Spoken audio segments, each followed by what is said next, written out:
México cuenta con muchos héroes que dieron su vida para defender la bandera a lo largo de las distintas guerras que tuvieron. Incluso extranjeros derramaron su sangre por México, pero hay un grupo militar que combatió hasta el final donde casi todos fallecieron. Es por eso que en este video conoceremos la historia del Batallón de San Blas, héroes de México. Así que suscríbete y deja tu like. Comenzamos. El Batallón de San Blas fue un cuerpo de infantería del ejército mexicano, fundado un 20 de agosto de 1823 en el puerto de San Blas, en el estado de Nayarit, con el nombre de Batallón Activo Guardacostas de San Blas, estando activo en esos años, participando en conflictos civiles al inicio. Pero su hazaña por la que serían recordados llegaría en 1847, durante la guerra entre México contra Estados Unidos. En 1846, las tropas estadounidenses invadían México con el fin de anexar los territorios del norte. Pero al inicio la guerra se estancó en el norte, después de la batalla de la Angostura de 1847, donde frenaron su avance. Pero el ejército mexicano quedó muy debilitado, y mientras que las tropas de Santa Anna regresaban a la Ciudad de México, se enteraron que desde marzo de 1847 una flota estadounidense asediaba la ciudad de Veracruz, ocupándola y desembarcando miles de tropas para avanzar a la Ciudad de México. No entraré en detalles explicando sobre cómo fue el desarrollo de esta guerra, porque ya tengo una saga completa donde hablo de la guerra México-estadounidense. Pueden verlo en la lista de reproducción.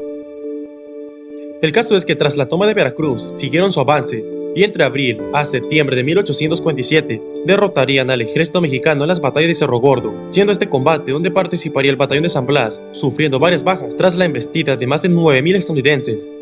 Luego le siguieron derrotas en las batallas de Padierna, Churubusco y Molino del Rey, no antes sin sufrir miles de bajas también los estadounidenses. El 12 de septiembre, las tropas norteamericanas estaban a las puertas de la capital y decidieron tomar primero el castillo de Chapultepec, quien servía en esa época como un cuartel militar. En esta batalla participaron cerca de 7,000 estadounidenses que bombardearon el castillo, el cual era defendido solo por 1,200 tropas. 800 eran soldados que ya estaban en el castillo, más 50 cadetes donde participarían los niños héroes de Chapultepec. Además, unos 400 soldados del Batallón de San Blas serían enviados como refuerzos. Ese día, 12 de septiembre, el castillo fue bombardeado primero para reducir sus defensas.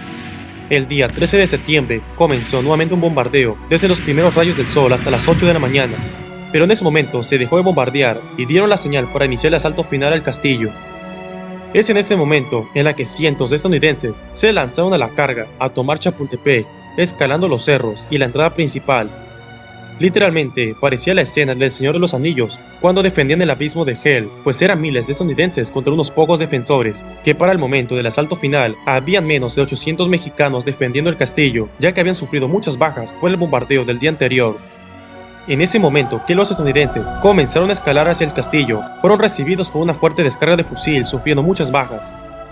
El general Santa Anna envió el batallón de San Blas para auxiliar la defensa del castillo y fue la única ayuda enviada, a pesar de que Nicolás Bravo, quien estaba al mando de la defensa en Chapultepec, había solicitado más refuerzos porque el asalto al castillo era inminente.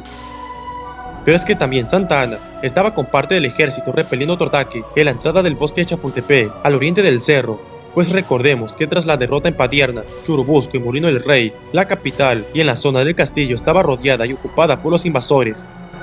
Pero es que Santa Anna no se dio cuenta de que el verdadero asalto al castillo se daría desde el occidente, pero ya era demasiado tarde.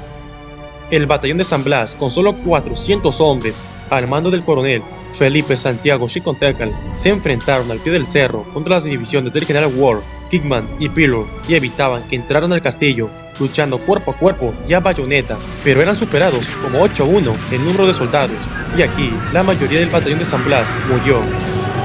Fallecería en combate, incluido el coronel Xicotécatl, que como dato curioso, él había nacido en el pueblo de San Bernardino Contla, en el actual estado de Tlaxcala. Murió defendiendo la bandera ese día 13 de septiembre, junto con la mayoría de sus tropas. Además, aquí es recordada la participación de los niños héroes en la defensa del castillo, y los cadetes Juan de la Barrera, Vicente Suárez y Fernando Montes de Oca prefirieron quedarse a pelear con los otros soldados del batallón de San Blas, quienes se colocaron al lado del jardín botánico para proteger la salida de los cadetes más jóvenes, entre ellos Francisco Márquez y un joven Miguel Miramón. Ya muchos han de saber su historia. Esto provocó que los estadounidenses pudieran disparar fácilmente contra ellos. No obstante, la muerte de Juan de la Barrera, Vicente Suárez y Fernando Montes de Oca ayudaron a que los cadetes supervivientes lograran huir, pero la caída de Chapultepec era inminente. Y ese día, 13 de septiembre, las tropas estadounidenses tomaban la fortaleza. Cerca de ahí, en una colina, varias decenas del batallón de San Patricio, soldados irlandeses que lucharon por México, veían con una soga al cuello cómo la bandera mexicana era bajada del asta, y en el momento que la bandera estadounidense fue ondeada en Chapultepec, serían ahorcados. El batallón de San Blas fallecieron casi todos defendiendo el castillo. En total, ese día México sufrió más de 600 muertos en Chapultepec y el resto de los defensores fueron capturados o lograron escapar. Pero aún así, las tropas estadounidenses aún debieron combatir por el resto del día en las entradas de las garritas de San Cosme y Belén, teniendo ese día 13 de septiembre más de 600 bajas. Al final, la Ciudad de México sería ocupada el 15 de septiembre de 1847, finalizando la guerra hasta la firma del Tratado Guadalupe Hidalgo de 1848, donde México perdía la mitad del territorio. El batallón de San Blas es recordado como héroes de la patria y su acto heroico quedará escrito para siempre en la historia de México. Si te gustó el video y quieres más contenido, te invito a que te suscribas a mi canal, dejes tu like y comparte el video. Hasta la próxima.